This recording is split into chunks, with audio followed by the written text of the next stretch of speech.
Are you ready for 6 new expansion maps for Maglev Metro? Let's check them out.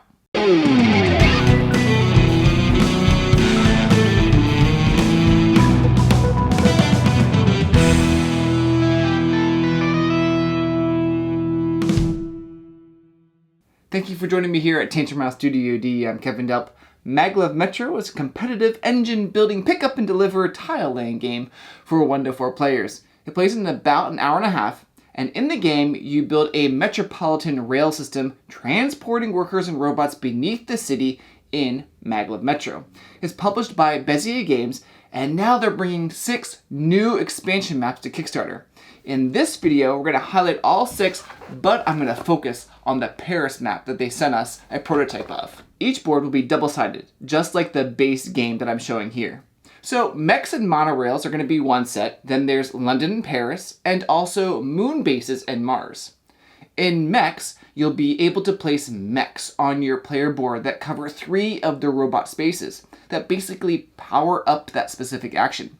Like for moving, you can move any number of lings and reverse for free. Our team was able to play a prototype of the mechs map a few months ago, and if you want to hear our thoughts, plus an interview with the designer of Maglev Metro and owner of Bezier Games, Ted Alsbach, then check out our latest podcast episode, the Tantrum House Board Gaming Podcast. Now, the Monorails map is set in an amusement park theme and adds very important passengers, VIPs. They can be dropped off at any station and count as any type of passenger. You can even drop them off even if you haven't unlocked that type yet. Now, the London map removes the need to unlock different types of passengers and instead unlocks the different areas on the map itself. We're going to skip Paris for now, and I'll talk about that last since that is the map prototype we have. Moon bases introduces half hexes, which serve as your own personal moon base that only you can refill to. There's also low gravity on the moon, allowing you to move your train farther up to 16 stations if you max out that spot.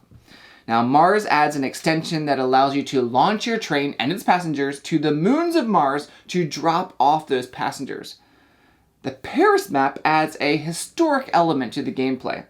It's connected to the metro strikes that happened in France back in 1947. And I was just doing some research, and it appears there was another major metro strike in Paris just a few months ago.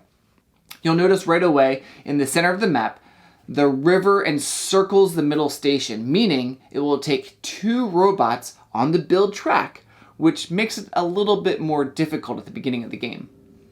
The Maglev Metro Paris map has a strike schedule that closes down certain stations during the game on a specific schedule that all the players can plan for. When a station is on strike, no player can pick up, drop off, or refill at that station. You're going to be placing these big red X's on those stations that are on strike. But there is a way to ignore the strike by claiming a strike breaker token. But every strike breaker token that you have at the end of the game reduces your victory points. The strike schedule is passed throughout the game counterclockwise. Player in control of the schedule will place out their red strike markers, and if there is a bag symbol, they'll also randomly pull out 1 passenger out of the bag and put it on one of the striking stations. You'll notice many of the famous areas in Paris like the Eiffel Tower, the Louvre, and the catacombs. The Parisian theme comes through in the art and with that tan color scheme, the teal. If you'd like to check out how the Paris map plays, then tune into our YouTube channel on April 7th at 7 p.m. Eastern Time. We're going to be playing the Paris map. The map extension sort of reminds me of the different Ticket to Ride maps, where the base gameplay is the same with the main rules, but the different maps add a unique twist on how you're going to play that specific game. You can check out more information on the Bezier Games campaign page, and thanks for watching. Please like and subscribe.